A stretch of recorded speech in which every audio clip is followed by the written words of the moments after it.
নমস্কার, আমার চ্যানেলে সবাইকে স্বাগত জানিয়ে আজকে আবারও একটি নতুন ভিডিও নিয়ে এসেছি আপনাদের কাছে।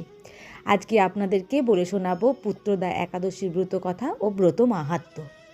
যুধিষ্ঠির মহারাজ ভগবান শ্রীকৃষ্ণের কাছে পৌষ মাসের শুক্লপক্ষের একাদশী সম্পর্কে জিজ্ঞেস করেছিলেন। এই একাদশী পুত্রতা নামে প্রসিদ্ধ। সর্বপাপ নাশিনী ও কামদা এই একাদশীর অধিষ্ঠাতা দেবতা হলেন সিদ্ধিদাতা নারায়ণ। ভদ্রাবতী পুরীতে সুকেতুমার নামে এক রাজা ছিলেন। তার রানীর নাম ছিল শৈবা। রাজ দম্পতি বেশ সুখেই দিন যাপন করেছিলেন।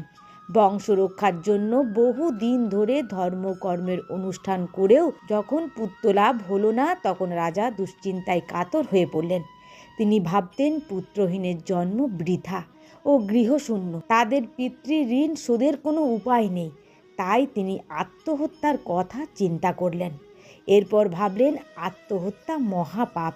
তারপর একদিন রাজা নিবিড় বনে গমন করলেন। বন ভ্রমণ করতে করতে দ্বীপ্রহর অতিক্রান্ত হলে রাজা ক্ষুধা তৃষ্ণায় কাতর হলেন। তিনি চক্রবাক, রাজহংস এবং নানা রকম মাছে পরিপূর্ণ একটি মনোরম সরোবর দেখতে পেলেন। সরোবরের কাছে মুনিদের একটি আশ্রম ছিল। সরোবর তীরে বেদ পাঠরত মুনিগণ ছিলেন। মুনিগণ রাজার প্রতি প্রসন্ন হয়ে তাদের সেই স্থানে আসার কারণ ও পুত্রদা একাদশীর কথা জানালেন।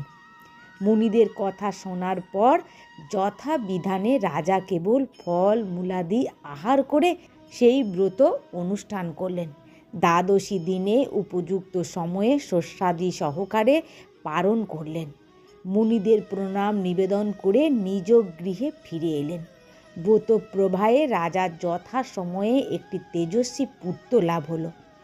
এই ব্রত সকলেরই পালন করা কর্তব্য, নিষ্ঠা সহকারে পালন করা উচিত।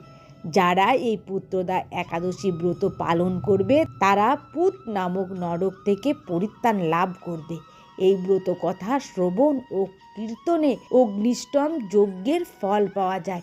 ত্রিলোকে এর মতো শ্রেষ্ঠ ব্রত আর নেই।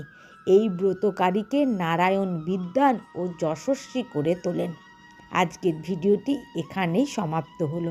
আশা করি ভিডিওটি আপনাদের ভালো লেগেছে।